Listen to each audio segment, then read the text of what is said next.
क्योंकि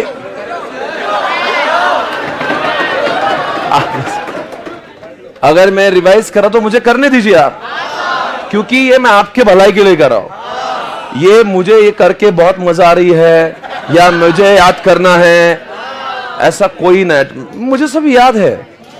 बट मुझे इतना पक्का याद है कि अगर मैं रिवाइज नहीं कराऊंगा तो आप भूल जाओगे। Knowing the concept is not at all important, only when you know the concept उसका कोई उपयोग नहीं होगा if you do not remember in the examination. तो सर कैसे याद आएगा? देखो, कोई भी गाना आप बजाते हो, पहली बार जब आप सुनते हो, नया नया जब मार्केट में आता है, आपको इतना मजा नहीं आता, you don't even remember the lyrics of it. धीरे धीरे गाना जब वो रेडियो पे सुनते हो, कभी म्यूजिक लगा के सुनते हो, कभी स्पॉटिफाई पे, कभी यूट्यूब पे सुन लेते हो, कभी आस पड़ोस में, तो आपको धीरे धीरे वो गाना आप एफर्ट्स न लेते हुए भी याद हो जाता है। कुछ दिनों बाद अब तो गाने के लिरिक्स अपने से लगते हैं, हमारे जिंदगी से कनेक्टेड लगते, हालांकि हमने उसको याद भी ना किया हो। फिर इसका ये अर्थ है कि हमारा ब्रेन सच में इतना ज्यादा अच्छा है कि हम लोग ने उसको अटेंशन नहीं दिया फिर भी याद कर लिया। तो इसलिए मतलब क्या हुआ कि हमारा ब्रेन याद करने लायक है, उसकी औकात है, पर उसकी एक रिक्वायरमेंट है, आपको उसको रोज फीडिंग करना पड़ेगी। जितना आपको उसको बार बार दोगे वो याद करने लगेगा। समझ आ रहा है?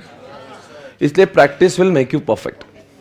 इसलिए दोस्तों, जितने भी लोग EIS SM जैसे सब्जेक्ट में, थ्योरेटिकल सब्जेक्ट में, इकोनॉमिक्स जो FM के साथ में है, इन सब्जेक्ट में अगर आप अच्छे नंबर्स लाना चाहते हो, very important part is the revision. Otherwise you will not be able to recall, you will not be able to write. तो जब भी मैं करूंगा ये रिवीजन, आपका बहुत उत्साह होना चाहिए। सर पर रिवीजन करते मतलब होता क्या है? दुनिया में दो चीजें होती है, एक री रीडिंग, एक रिवीजन। अक्सर लोगों को फर्क ही नहीं पता what is the difference between री रीडिंग एंड री रिवीजन। री रीड यानी कि आपने एक पेज पढ़ा, बंद कर दिया, फिर वापस कल पेज खोला, वापस से वही पढ़ा, फिर बंद करा, फिर वापस, ये री रीडिंग है, री रीड। पर क्या है, हम लोग रिवीजन की बात करें, यानी कि आपने एक बार पढ़ा फिर किताब बंद कर दी, revision. You just think about it, तो कहते विजन, रिवीजन। ओके, तो वो लोग फेल हो जाते हैं दुनिया में जो री रीडिंग करते हैं, वो लोग पास हो जाते जो रिवीजन करते हैं। कई लोगों को लगता है मैंने 7 बार रिवीजन कर लिया, वो री रीडिंग क्या है इसलिए फेल हुआ है। कई लोग फाउंडेशन में, इंटरमीडिएट में कहीं अटेम्प्ट लेके बैठे हुए यहां पे भी, बिकॉज वो एक ही चीज करते हैं, री रीडिंग, और बोलते हैं देखना मैं कितनी मेहनत करता हूं फिर भी मार्क्स नहीं आते। ये पढ़ाई का तरीका ही खराब है। तो 10 अटेम्प्ट और भी देगा ना, फिर भी फेल होगा, तेरा कुछ नहीं हो सकता, क्योंकि तेरे पढ़ाई करने के तरीकों में ही प्रॉब्लम है। री रीड कर रहा है तो ये किताबें फटने तक तुम रीड कर रहे हो, वो किताब भी बोलती है भाई कितना बस कर, फिर भी याद नहीं आएगा उसे, क्योंकि उसने हमेशा किताबों को देखकर याद करने की कोशिश की है।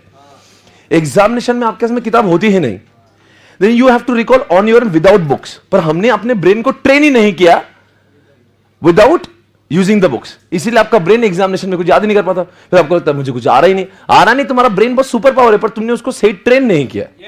उसको क्या करे आपने पढ़ लिया ना। अब जैसे मैं भी आपसे एक सवाल पूछूंगा, इंडिया इंडिया बोला, अब रिकॉल करो, आपको आया तो ठीक है, पर कुछ लोग ने इतने इंपेशेंट, तो लोग इतने इंपेशेंट है तुरंत ही किताब खोल के देखने, ये नहीं, ऐसे लोग पास नहीं होंगे। आपको मैंने पूछा है, हो सकता है आपको नहीं याद है, पर आज नहीं याद है तो आपके ब्रेन का ईगो हर्ट होता है जब उसको याद नहीं आता।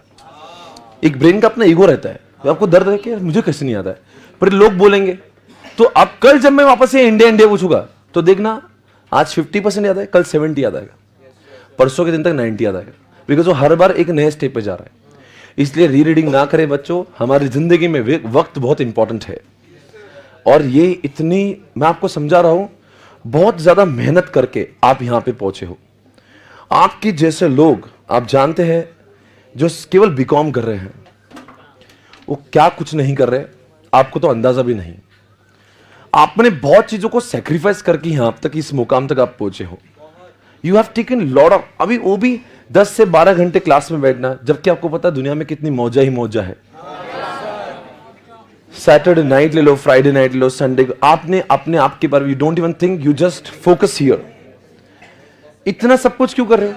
अच्छा कि हालांकि आप ऐसे शहर में आज हो जो इंडिया की one of the most happening city है, यहां पे जितना मस्ती करना आप कर सकते हो, आपके पास पैसा होना चाहिए। बावजूद उसके, अरे रुको भाई, इसको रोकना है, हो लाएगा तो बावजूद इसके आप लोग यहां बैठे हो। इसका मतलब क्या है?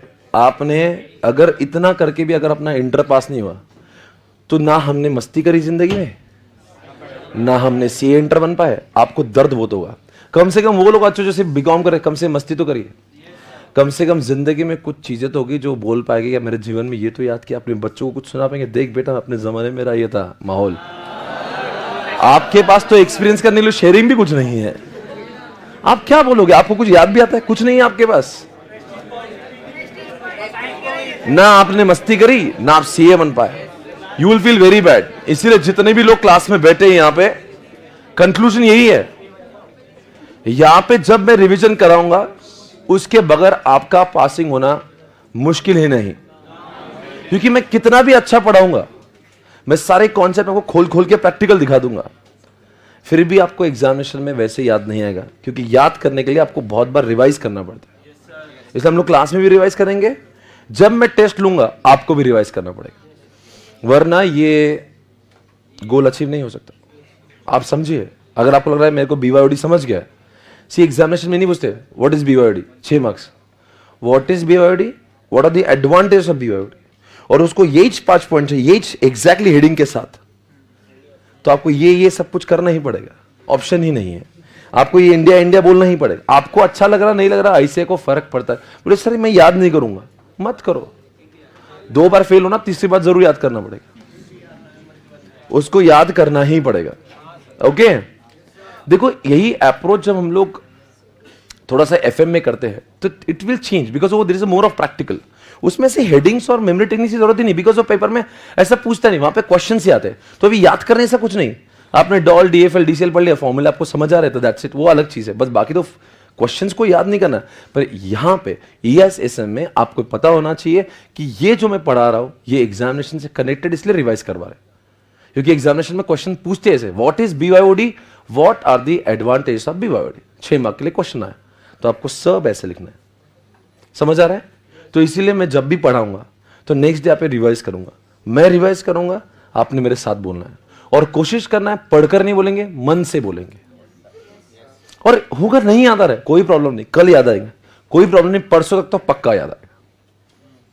और हम लोग यहां छोड़ेंगे ना इसको। इसके बाद में हमने आपको आपके बुक के साथ में चार्ट्स दिए हुए हर चैप्टर के बाद में, जो 70-80 पेज के चैप्टर को सिर्फ 6 to 7 पेज में खत्म किए हुए। तो उस चार्ट के थ्रू आपको पूरा रिवाइज करा के उसके ऊपर चिट्ठियां लगा देंगे, ताकि एग्जामिनेशन के पहले आपको सिर्फ उतना ही पढ़ना पड़े। और रॉक्स तो आपको अलग से दी है। ओके फाइन, बोलेंगे India India, I for and for